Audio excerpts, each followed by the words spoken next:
Good day, beautiful people and Barangay Petrozone. So for today's video, magtatanong-tanong tayo guys sa ating mga kasamahan dito sa admin kung paano nila madedescribe si Petrozone in one word at bakit. Hi Miss Giselle, may tanong ako sa iyo. Describe Petrozone in one word. Describe Petrozone in one word. Well, Petrozone is a hope for me. Kasi as an English teacher, nandito ako ngayon doing math. Iba siya sa, ano tawag dito, sa major ko as an English teacher.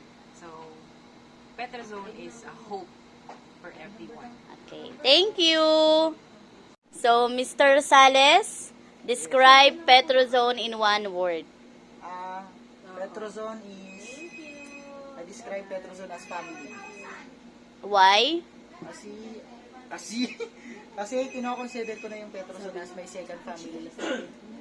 Lahat ng pangangailangan ko nabibigay ng Petrozone, yung mga pangangailangan sa buhay.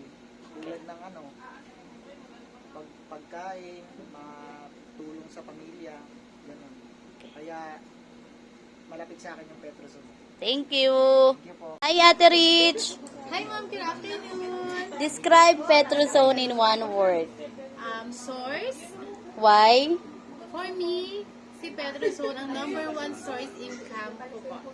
Thank you. Thank you po. Miss Angeli, describe Petrozone in one word. As provider po. Why? Kasi dahil po kay Petrozone na provide niya po yung mga needs ko. Me as a single mom po. Sa needs ko mama saka sa responsibility ko as mama. Thank you. Tinesa, describe Petrozone in one word.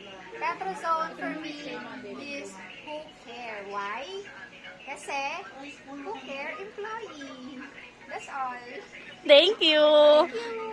Dito naman tayo ngayon guys kay Mr. Racelis.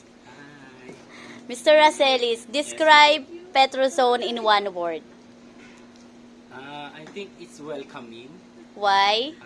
Because it's kahit anong tinapos mo, welcome ka dito kay Petrozone. Yun. Thank you. Thank you. Miss Jen, Hi po. describe Petrozone in one word. For me, Petrozone is knowledge. Why? Kasi madami akong natutunan na magagamit ko in the future. Thank you.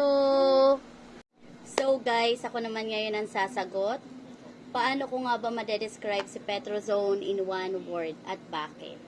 So, para sa akin guys, grateful.